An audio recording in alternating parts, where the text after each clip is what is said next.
룻기 2장 1절부터 9절까지의 말씀을 제가 먼저 읽겠습니다.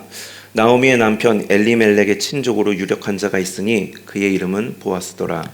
모압 여인 룻이 나오미에게 이르되 원하건대 내가 밭으로 가서 내가 누구에게 은혜를 입으면 그를 따라서 이삭을 줍겠나이다 하니 나오미가 그에게 이르되 내 따라 갈지어다 하매 룻이 가서 베는 자를 따라 밭에서 이삭을 줍는데 우연히 엘리멜렉의 친족 보아스에게 속한 밭에 이르렀더라.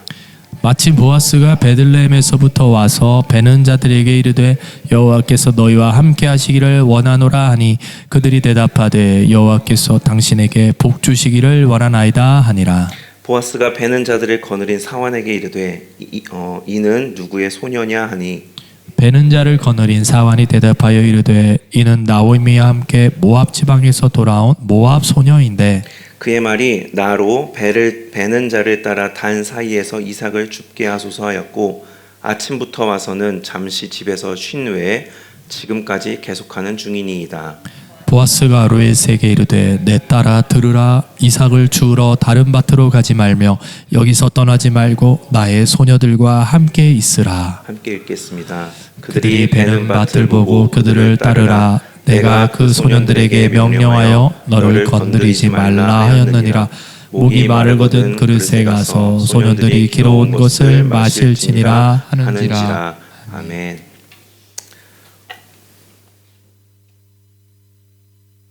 하나님께서 이 세상을 만드셨습니다. 이 세상을 만드시고 우리 모든 사람을 만드셨죠.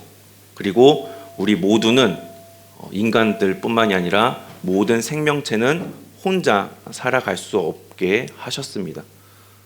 아담에게 하나님께서 돕는 배필을 허락하셨던 것처럼 모든 만물이 서로 간에 유기체로서 깊은 관계를 맺으면서 돕고 돕는 관계로 그렇게 살아갈 수 있도록 하셨습니다. 그것이 함께 사는 세상이고 하나님이 만드신 것이고 하나님의 형상을 닮은 것이었다라고 지난주에 말씀을 드렸습니다. 그런데 그런 세상이, 그런 하나님의 형상을 닮은 함께 사는 세상이 최초 인간의 죄 이래로 하나님의 형상을 잃어버리게 되었습니다. 그래서 하나님의 형상을 잃어버림과 동시에 함께 산다라는 것에 대한 의미를 잊게 되었습니다. 그래서 이 세상 가운데 살았던, 이 세상 가운데 살아가고 있는 모든 유력한 자들이라고 하는 이 사람들은 자신들이 가지고 있는 그 힘을 통해서 하나님의 형상을 닮아서 돕는 자의 모습이 아니라 그것을 가지고 남에게 강요하는 자가 되었습니다. 보아스 역시도 유력한 자였다고 성경은 이야기를 하죠. 그는 다방면에서 유력한 자였습니다. 단지 재산이 많은 것뿐만이 아니라 명성도 있었고 권력도 있었고 특히 성경에서 의미하는 바는 도덕적 탁월함도 그가 가지고 있었다라는 것을 나누었습니다. 그런데 그는 세상 사람들과는 다르게 그 유력함을 자신을 위해서 사용하지 않았습니다. 그는 그 자신이 가지고 있는 그 유력함을 가지고 남을 채우는데, 남을 돕는데 사용하였습니다. 그렇게 그의 유력함은 가치가 있는 것이었고 정말 어두운 세상 속에 사사시대라 부르는 그 어두운 세상 속에서 빛이 나는 그러한 모습이었습니다. 그런데 그가 가지고 있던 이 유력함이 그렇게 가치가 있고 빛이 날 수 있었던 이유가 무엇이었습니까? 지난주에 하나님의 섭리에 대해서 제가 말씀을 드렸습니다. 하나님의 섭리가 아니었다면 그의 유력함은 소용없는 것이 되었거나 아니면 의미가 퇴색되어 버렸을지 모릅니다. 이렇게 보아스가 가지고 있던 그 유력함을 가치 있게 한 이 하나님의 섭리에 대해서 오늘은 조금 더 나눠보고자 합니다. 두 가지를 나눠보려고 하는데요. 첫 번째는 사람의 손길이 닿는 곳 위에 하나님의 섭리가 있다는 내용을 나눠보고자 합니다. 룻이 나오미에게 이삭을 줍겠다. 제가 가서 밭에 가서 이삭을 줍고 오겠습니다. 이야기를 하죠. 누군가 자신에게 은혜를 베풀어 준다면 그 이삭을 주어서 우리가 당장의 끼니를 해결할 수 있을지 모르겠습니다. 그렇게 해서 이제 나가는데 아마 그 룻의 마음 가운데에는 과연 얼마나 줄 수 있을까? 과연 내가 줍는 데 있어서 밭의 주인들이 나를 용납하여 줄까? 왜냐하면 룻은 유대인이 아니라 이스라엘 사람이 아니라 이방 여인, 모압에서 온 이방 여인이었기 때문에 이방인에 대한 특히 이스라엘 사람들 이방인에 대한 그 뭐라고 하나요? 이방인에 대한 반감을 굉장히 많이 갖고 있지 않습니까? 그러니까 그녀의 마음 가운데 그런 마음들, 걱정도 되고 아니야 그래도 나에 대해서 불쌍히 여겨줘서 좀 죽게 할 수 있을지도 몰라라고 하는 기대감, 그리고 가정을 책임져야 한다는 이 가장으로서의 책임감, 이런 것들을 마음 가운데 품고 이삭을 줍기 위해서 나갔을 겁니다. 그리고 나서 도착한 밭이 보아스의 밭이었다고 성경은 이야기를 하죠. 보아스가 나와서 룻을 보고 자기 사환에게 묻습니다. 저기 있는 소녀가 누구냐 하니까 사환 중에 한 사람이 모압에서 온 소녀 룻이라고 합니다 라고 이야기를 해주죠. 그러자 보아스가 그녀에게 다가가서 특별히 그녀를 이렇게 챙겨주는 장면이 오늘 본문의 내용입니다. 우리가 가끔 이 방송을 통해서 뉴스나 언론 등을 통해서 어려운 상황에 있었는데 어려운 생활을 하고 있는데 거기에 그 어려운 상황에 굴하지 않고 꿋꿋하게 살아가는 어떤 감동적인 모습, 아니면 아픈 부모님을 위해서 굉장히 헌신하는 그 자녀의 아름다운 모습을 방송을 통해서 이렇게 보는 경우가 있지 않습니까? 그런데 그러한 사연들이 가끔 가다가 사회적 반향을 좀 일으키는 경우도 있습니다. 그게 우리가 사는 세상 가운데서 좀 이런 사람이 있대라고 하면서 화제가 되면은, 화제성을 가지게 되면 가끔 가다가 기업이나 어떤 단체 등 돕겠다고 나서는 그런 경우들이 있습니다. 그래서 나중에 뉴스에서 이렇게 돕기로 했다, 이런 훈훈한 기사들을 접하는 경우가 있지요. 룻의 이야기가 이 베들레헴 사회 가운데서 그러한 이야기가 아니었을까 싶습니다. 남편과 두 아들 다 잃고 나서 완전히 텅 빈 상태가 되어서 돌아온, 그야말로 인생의 밑바닥, 삶의 밑바닥으로 떨어진 나오미, 그런 시어머니를 붙쫓아서 모압에서부터 쫓아온 며느리 이방 여인 룻. 이 이방 여인 룻은 모국을 버리고 자신의 인생 전체를 걸어서 시어머니를 모시고자 하는 그 지극한 효심과 사랑을 가지고 어머니를 쫓아온 주인공. 이러한 이야기들이 아마 그 사회 가운데 굉장한 화제가 되지 않았을까, 굉장한 반향들을 일으키지 않았을까 싶습니다. 이 룻에 대한 이야기는 삽시간에 그 동네 전체에 퍼졌겠죠. 그래서 얼굴은 몰라도 룻 하면 모압에서 온 사람, 이렇게 다들 알았을 겁니다. 아마도 꽤 유명한 사람이 되었을지도 모르겠습니다. 그런 사연을 가지고 있는 룻이 이삭을 줍겠다며 나와서 도착한 밭이 보아스의 밭이었습니다. 그리고 자신의 밭에 이 추수하는 상태가 어떤지를 보러 온 보아스가 자기 일꾼을 통해서 저기 있는 소녀가 바로 룻이구나 라는 것을 알게 되었습니다. 그리고 그녀가 바로 자신의 친족인 엘레멜렉의 며느리 룻이라는 것을 알게 되었죠.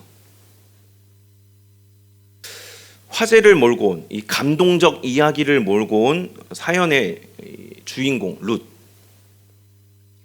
한 사회에 감동을 주는 어떠한 그런 반향을 일으킬 만한 사연을 가지고 있는 사람이라고 한다면 그 사람에 대해서 어떤 단체나 단체가 되었든 기업이 되었든 아니면 좀 개인이 되었든 간에 돕겠다고 하는 그런 소식들이 아까도 말씀드린 것처럼 들려오곤 합니다. 들려오기도 하죠.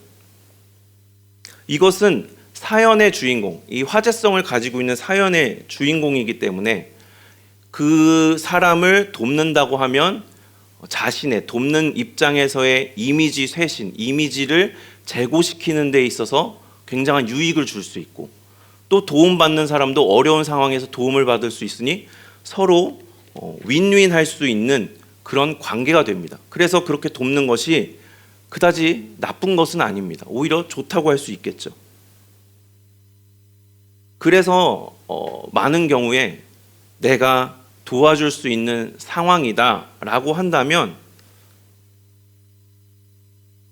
나도 저 사람처럼 내가 그런 상황이면 나도 할 수 있어 라고 이야기를 할 수 있을 것 같습니다. 아, 내가 저 사람이면, 내가 저 정도, 내가 보아스 같은 위치면 나 같아도 도왔어 라고 이야기를 하면서 그 정도는 누구나 할 수 있다. 왜냐하면 화제성이 주인공이기 때문에 나도 그 정도면 했겠다라고 생각할 수 있을지 모르겠습니다. 같은 조건이라고 했을 때, 돕는 입장에서 같은 조건이라고 했을 때 누가 됐든 간에 다 할 수 있는 일. 게다가 보아스는 룻과 친족 관계가 되지 않습니까? 그러니 더 말 다 한 것이죠. 돕는 데 있어서 별다른 어떤 장애물 없이 누구나 다 할 수 있어. 나도 나 같아도 그거 할 수 있어. 그게 뭐 그렇게 대수인가? 라고 여길 만한 어떠한 일이었을지도 모르겠습니다. 그걸 뭘 굳이 그렇게 하나님의 섭리까지 거론하면서 이게 하나님의 섭리냐라고 생각할지도 모르겠습니다. 그런데 제가 여기에 하나님의 섭리가 있다고 생각하는 근거가 있는데요. 3장에 그 근거가 있다고 저는 생각을 합니다. 3장 12절부터 13절까지 말씀인데요. 함께 읽겠습니다. 시작. 참으로 나는 기업을 물을 자이나 기업 물을 자로서 나보다 더 가까운 사람이 있으니 이 밤에 여기서 머무르라.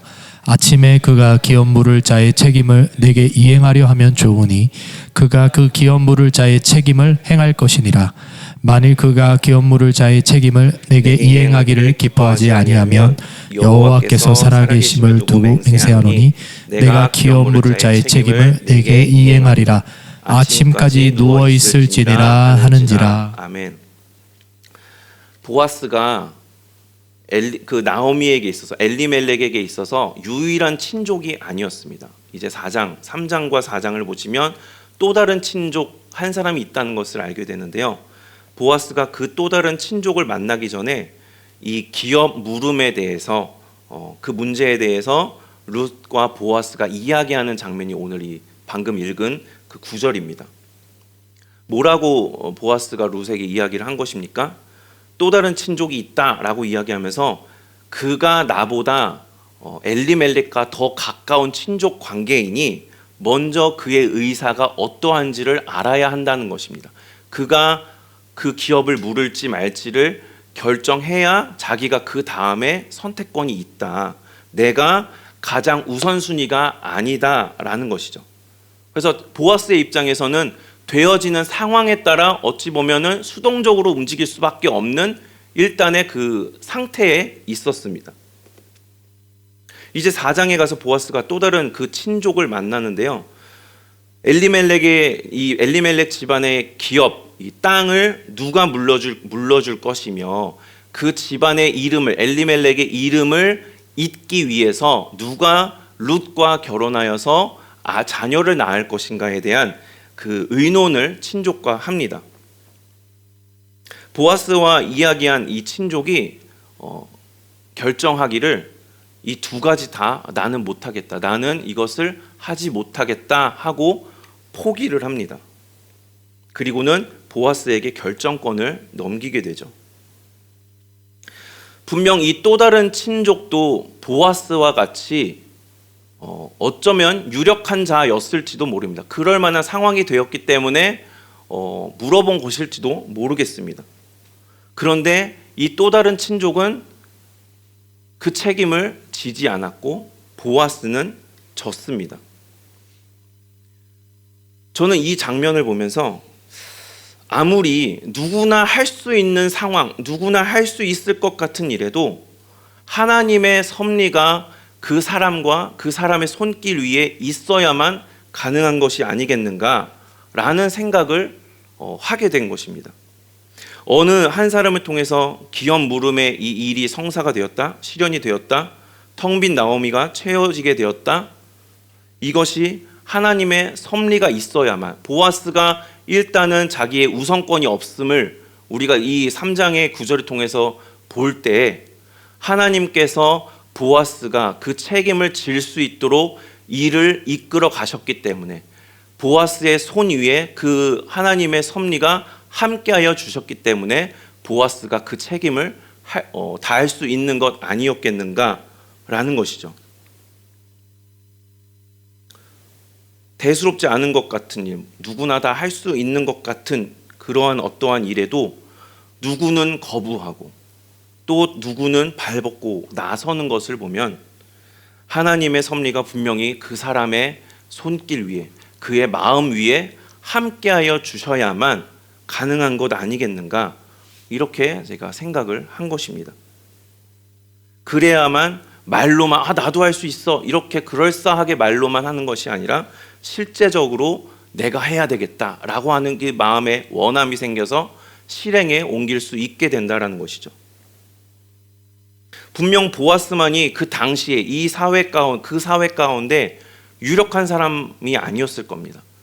보아스 외에도 이 또 다른 친족이나 아니면 다른 유력한 사람들도 여럿 있었을 것입니다. 그런데 오로지 보아스만이 나서서 나오미와 룻을 책임져 준 것을 보면 하나님의 섭리가 그의 마음을 만져주시고 그와 함께 하셨기 때문에 가능한 것이 아니겠는가라고 생각을 하게 된 것이죠. 그리하여서 한 사람의 손길 위에 하나님의 섭리하심의 이 역사가 함께하여 주시자 그가 가진 유력함은 아름답게 빛나게 되었고 한 텅 빈 가정은 되살아나게 되었습니다. 이것처럼 우리의 손길 위에도 하나님의 섭리가 함께하여 주셔서 우리의 마음과 이 손길을 통하여서 누군가가 체험받을 수 있는 그러한 아름다운 일들이 일어날 수 있으면 좋겠습니다.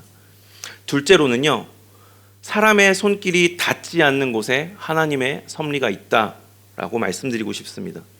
오늘 본문을 보시면 우연히라고 하는 단어가 있고 마침이라고 하는 단어가 있죠. 이 두 단어 모두 이 단어 표현은 다르지만 글자는 다르지만 뜻하지 않게 일어난 일이라고 하는 그 공통된 의미를 가지고 있습니다. 룻이 이삭을 주우러 이 밭으로 갔을 때 그녀가 그 밭을 이렇게 보면서 저거는 누구의 밭, 저거는 누구의 밭, 보아스의 밭이 저기 있네 하고 글로 갔겠습니까? 이방에서 왔기 때문에, 이방 나라에서 왔기 때문에 누구 밭인지도 모르고 갔는데 간 곳이 우연히 보아스의 밭이었겠죠. 보아스 역시도 마찬가지 아닙니까? 추수가 어떻게 잘 진행되고 있는가 보러 나왔는데 마침 룻이 저쪽에 있었습니다. 이때쯤 이 시간쯤 나가면 룻이 나와 있겠지 하고 예상하고 나간 게 아니라는 것이죠. 나오미 역시 마찬가지 아니겠습니까? 룻이 밭으로 나가서 이삭을 제가 주워오겠습니다 라고 했을 때 뭐라고 했습니까? 그냥 내 따라 갈지어다 이렇게만 이야기를 하죠. 내 친족 중에 보아스라는 사람이 있어. 그가 밭을 좀 가지고 있고 이 베들레헴 여기 사회 가운데 좀 유력한 사람이야. 그 사람 밭에 가면 좀 더 우리가 친족 관계이기 때문에 좀 더 많은 특혜를 줄지도 몰라 라고 이야기를 하지 않았죠. 어떠한 의도도 가지지 않고 그냥 내 따라 갈지어다 라고만 이야기를 했습니다. 이 성경에 표현된 대로만 보면요. 그렇게 볼 때 세 사람 모두가 결정하고 행동하는 데 있어서 이 룻기의 주제가 되는, 핵심이 되는 기업 물음과 계대 결혼 혹은 인애를 베풀고 받는, 돕고 돕는 그것에 대한 어떠한 의도도 가지지 않았다는 것을 우리가 알 수가 있는 것이죠. 이삭을 주우러 갔는데, 주우러 나갔는데 도착한 곳을 보니까 보아스의 밭이었고, 일의 상황을 어떻게 잘 추수가 문제없이 잘 되고 있나 보러 나왔더니 룻이 있었습니다. 우연히 도착했고 마침 나와 있는 것을 본 것이죠. 어떤 노력, 어떤 의도도 없었습니다. 그런데 그 순간 우연히 나오고 마침 나왔는데, 마침 보게 되었는데, 그 순간 텅 빈 나오미를 향한 이 체험이 시작이 되었습니다. 왜냐하면 그 위에 인간의 어떠한 의도, 인간의 어떠한 노력, 손길도 닿지 않는 그 위에 하나님의 섭리가 역사하여 주셨기 때문입니다. 세상사에 일어나는 모든 우연, 마침을 우리는 다 이건 하나님의 섭리야 무조건적으로 말할 수 있을지는 제가 모르겠습니다. 그렇게 이야기하기에는 지나친 확대 해석이 되지 않을까 싶은 생각도 있지만, 다만 우리가 확실히 이야기할 수 있는 것은 에스더서에 나오는 것, 우연적이고 연쇄적으로 발생하는 어떤 그 에스더서에서 읽은 것과 마찬가지로 우연적이고 연쇄적으로 발생하는 그 사건들, 그것과 마찬가지로 룻기에서 일어난 이 우연함, 그리고 마침에는 분명히 하나님의 섭리가 작용했다, 하나님의 섭리하심이 이 위에 역사하셨다라고 우리는 분명히 이야기할 수 있을 겁니다. 이것을 통해서 에스더와 유대인들이 구원을 받았고, 나오미가, 룻이 채워지게 되었기 때문입니다. 제가 청년일 때 다니던, 청년 시절을 함께 했던 이 모교회가 있는데요. 그 모교회가 몇 년 전에 이제 창립 40주년을 맞아서 어떻게 했냐면, 그 교회를 나온 출신 목회자들을 대상으로, 이제 개척교회를 하시는 목회자들을 대상으로 돕겠다고 하는 그 연락이 왔습니다. 그 교회로부터 연락이 왔는데요. 그때가 어떤 때였냐면, 저에게 있어서 어떤 때였냐면, 이제 제가 개척을 해가지고 이렇게 막 하고 있을 때였는데, 이 교회를 운영하고 생활을 이제 생활을 하는 데 있어서 어렵다라고 하는 그 위기감, 그러니까 늘 이렇게 마음의 그 쫄림은 항상 가지고 있었는데, 특히 이때가 많이 더 어려워졌던 그 때였습니다. 그래가지고 그날 이제 아침에 기도를 하는데 너무 답답하니까, 정말 나오미가 그랬던 것처럼 애통함을 가지고 제가 막 한숨을 팍팍 쉬어가면서 이게 저의 그날의 기도였습니다. 이러면서 막 기도를 하는데, 막 너무 막 이제 서러우니까 막 눈물이 또 나오는 거예요. 막 그러면서 기도를 했는데, 근데 그날 오후에 이제 그 교회로부터 연락을 받은 것이죠. 이제 제가 알고 있던 그 목사님한테 도재야 잘 지냈어? 이러면서 연락이 와서, 이렇게 우리 교회가 이렇게 하기로 했어. 그래서 너희 교회가 대상자가 되었어 라고 하는 이야기를 제가 딱 그날 듣게 되었습니다. 매우 놀랐죠. 얼마나 제가 놀랐을까요? 나중에 딱 이 잔고를 확인을 해보니까, 들어온 금액을 확인해 보니까 3달은 너끈히 버틸 만한 아주 큰 금액이었습니다. 물론 제가 이제 생명문교회로부터 매달 감사하게 지원은 받고 있었지만, 아무래도 조금은 이제 부족한 상태였거든요. 그런데 한 번에 그 교회에서 탁 이렇게 해주시니까 이게 웬일이야 이러면서 제가 굉장히 놀랬습니다. 근데 그때 이제 한 번으로 끝나긴 했지만, 어쨌든 막 이제 막 답답해가지고 막 이러고 있던 때에 그 전화를 받으니 제가 얼마나 놀랐겠습니까?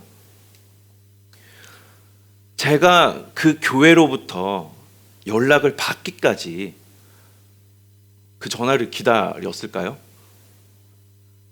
이때쯤 내가 그 교회 출신이고 한데 내가 힘들게 이렇게 애쓰면서 목회하고 있는데 이때쯤 한번 전화 한번 해줘야 되는 거 아니야? 이런 생각을 제가 했을까요? 교회 처음 개척할 때 그 교회 담임 목사님을 찾아가서 제가 이렇게 하게 되었습니다라고 인사를 드리러 간 적은 제가 있거든요. 근데 그랬던 행동이 그때를 위한 어떤 저의 의도를 가진 빌드업이라고 하죠. 그런 것이었을까요? 아니죠. 그 교회 역시 마찬가지 아니겠습니까? 그 교회 역시도 저를 생각하면서 우리 도제가 이렇게 힘들게 목회하고 있는데 가만히 있으면 안 되지 하면서 했겠습니까? 아니죠. 진행하기로 결정을 하고 기획을 하고 찾다 보니까 제 이름이 이렇게 걸린 것뿐이지 않았겠습니까? 그저 그 교회는 주님께서 맡기신 어떤 그 사역을 하기 위해 충실히 따랐을 뿐인데 거기에 제가 감사하게 같이 이렇게 동참할 수 있게 된 것이죠. 결국에는 저나 그 교회나 양쪽 모두 어떠한 의도도 없었는데 우연하게도 그렇게 기도한 날, 답답한 마음에 애통해하던 날에 그 연락을 받게 된 것이죠. 이게 무엇입니까? 사람의 손길이 닿지 않는 곳에서 하나님의 섭리가 역사하여 주시자 제가 그 교회와 통화할 수 있게 되었고, 사실 모르는 번호였기 때문에 받을까 말까 이게 또 그 이상한 전화일까 봐 하다가 받은 건데 하나님의 섭리가 역사하여 주시자 그 교회의 손길을 통해서 그 목사님을 통해서 통화할 수 있게 되었고, 그야말로 채워지는 아주 그냥 근본적으로 이렇게 채워지는 그 경험을 제가 하게 되었다라는 것이죠. 누구의 이 어떠한 손길도 의도도 닿지 않는 곳에서부터 정말 하나님께서 우리에게 섭리하여 주셔서 역사하여 주시는 이 하나님의 채우시는 은혜, 하나님께서 돌보시는 은혜가 정말 이것처럼 저의 경우 많이들 경험하셨겠지만 우리 모두가 다 그러한 경험들을 해갈 수 있으면 좋겠습니다. 말씀을 마치겠는데요. 오징어 게임 시즌2가 이제 올해 말에 나온다고 합니다. 오징어 게임 시즌1에서 화제가 되었던 인물이라고 꼽으라고 한다면 단연 깐부 역할을 맡으셨던 오영수 배우님이 아닐까 싶습니다. 그분이 유재석 씨가 나오는 그 유퀴즈 프로그램에 나와서 이런 이야기를 했습니다. 아름다운 세상, 아름다운 사람, 아름다운 사회. 오늘 이 자리에 와서 아름다운 공간에서 아름다운 이 두 분을 만나고 아름다운 시간을 보냈습니다. 여러분, 아름다운 삶을 사시길 바랍니다. 어느 것 하나만 우리가 아름답게 느껴도 다른 것들도 같이 아름다워 보이는 경우들이 있습니다. 아름답게 느껴지는 것 같습니다. 좋은 사람만 만나도, 좋은 사람, 그 한 사람만 만나도 그 시간이, 그 장소가, 그 상황이, 그 만남이 아름답게 우리는 기억이 되죠. 우리의 삶이 애통으로 가득 찬 우리의 삶이 아름다워질 수 있는 것은 하나님의 섭리하심이 우리 위에 함께하여 주시기 때문입니다. 텅 비어 있는 데에서 체험으로 이끌어 주시고 돌보아 주시는 하나님의 섭리가 우리와 함께 하시기 때문입니다. 사람의 손길 위에서도, 사람의 손길이 닿지 않는 곳에서도 섭리로 이끄시고 역사하시는 그 하나님의 은혜가 우리 인생을 아름답게 이끌어가고 계십니다. 하나님의 섭리 아래에서 아름다운 삶을 살아가는 우리 모두가 될 수 있기를 소망합니다.